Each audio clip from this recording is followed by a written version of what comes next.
Sanctus, Sanctus, Sanctus Dominus Deus Sabaoth. Salam jumpa kembali saudara-saudariku yang terkasih dalam Tuhan kita Yesus Kristus. Salam sejahtera untuk kita semua. Berkat Allah yang Maha Kuasa senantiasa menyertai kita. Marilah kita mendengarkan dan merenungkan bacaan-bacaan kitab suci hari Selasa, tanggal 12 Agustus tahun 2025. Dalam nama Bapa dan Putra dan Roh Kudus. Amin. Bacaan pertama dari kitab Ulangan bab 31 ayat 1 sampai 8. Musa menyampaikan pesan ini kepada seluruh bangsa Israel. Aku sekarang berumur 120 tahun. Aku tidak dapat dengan giat memimpin kalian lagi. Dan Tuhan telah bersabda kepadaku, sungai Yordan ini tidak akan kau seberangi. Tuhan Allahmu, dialah yang akan memimpin kalian menyeberang. Dialah yang akan memusnahkan bangsa-bangsa dari hadapanmu, sehingga kalian dapat memiliki negeri mereka. Yosua akan memimpin kalian menyeberang sesuai dengan sabda Tuhan.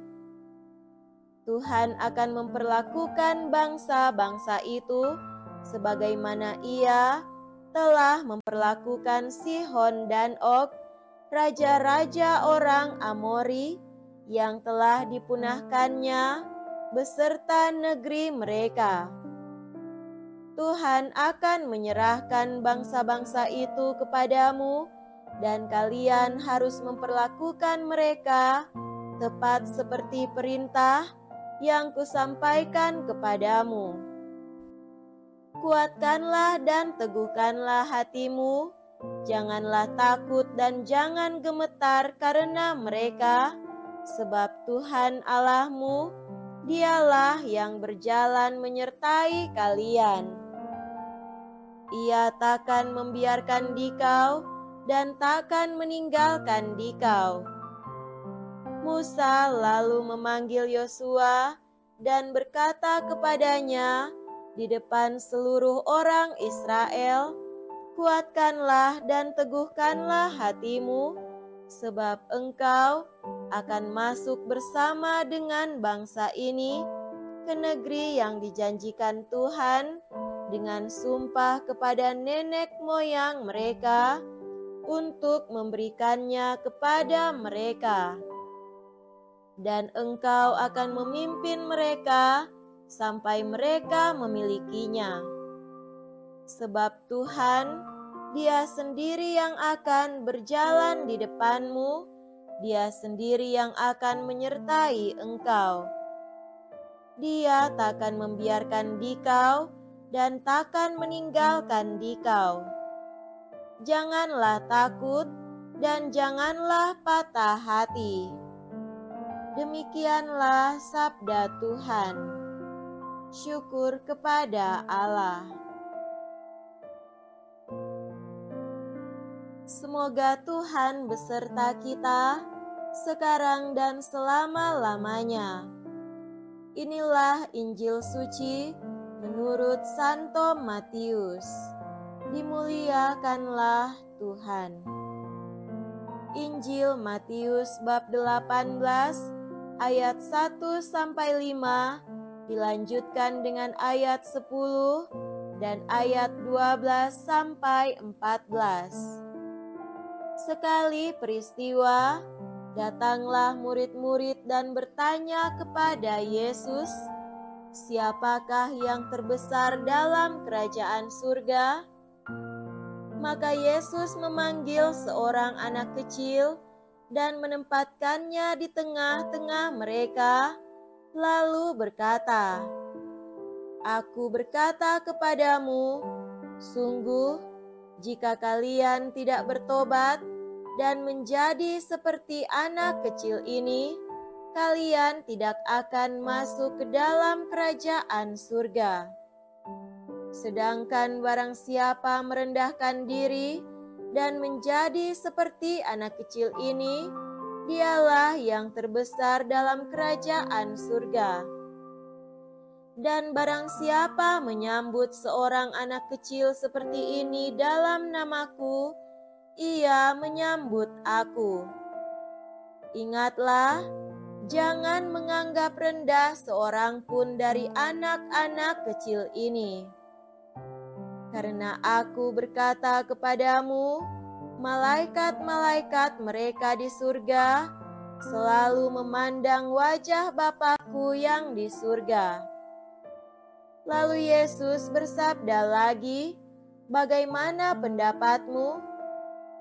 Jika seseorang mempunyai 100 ekor domba dan seekor di antaranya sesat, tidakkah ia akan meninggalkan yang 99 ekor di pegunungan, lalu pergi mencari yang sesat itu? Dan aku berkata kepadamu, sungguh, jika ia berhasil menemukannya, lebih besarlah kegembiraannya atas yang seekor itu daripada atas yang ke-99 ekor yang tidak sesat. Demikian pula Bapamu yang di surga tidak menghendaki seorang pun dari anak-anak ini hilang." Demikianlah sabda Tuhan. Terpujilah Kristus. Saudara-saudariku yang terkasih dalam Tuhan kita Yesus Kristus, tema renungan kita pada hari ini adalah percaya sebagai seorang anak kepada Bapanya. Perjalanan bangsa Israel ke tanah terjanji, Kanaan, bukanlah perjalanan yang mudah. Bangsa Israel harus melewati kerasnya alam, panas terik, malam yang dingin, padang gurun. Mereka harus berperang melawan bangsa-bangsa lain dengan tentara dan persenjataan yang lebih canggih dan lebih banyak, terutama ketika memasuki tanah Kanaan. Mereka benar-benar seperti domba di tengah serigala, alam manusia, dan dituntut untuk menaklukkan serigala itu. Mereka seperti anak kecil yang tak berdaya di tengah dunia penuh kejahatan, tipu daya yang sangat membahayakan hidup dan jiwa. Untuk dapat melewati perjalanan itu, dibutuhkan pemimpin yang memiliki kepercayaan penuh tanpa keraguan terhadap Sang Penuntun, Yahweh, karena mereka harus menjadi pegangan dan kekuatan ribuan orang yang dituntun. Musa tidak dapat memasuki tanah terjanji karena ia mengeluh dan pernah berada dalam keraguan terhadap Sang Penuntun. Yosua dipilih untuk menuntun bangsa Israel memasuki Kanaan karena kepercayaannya yang penuh dan tanpa cacat terhadap Sang Penuntun. Dalam bacaan Injil hari ini, Yesus menunjukkan diri sebagai contoh sempurna dari pribadi yang percaya penuh tanpa cacat kepada Allah Sang Bapa. Yesus mengajak murid-muridnya untuk memiliki kepercayaan seperti seorang anak kecil karena Yesus sendiri terlebih dahulu memiliki kepercayaan seperti itu. Saudara-saudariku terkasih, gambaran perjalanan hidup kita sebagai peziarahan sangatlah tepat. Kita sedang berziarah menuju tanah terjanji, surga, rumah Bapa. Dalam peziarahan itu, kita diajar dan dituntun untuk memiliki kepercayaan penuh kepada Allah, Bapa kita, sebagai penuntun yang menyelenggarakan hidup kita.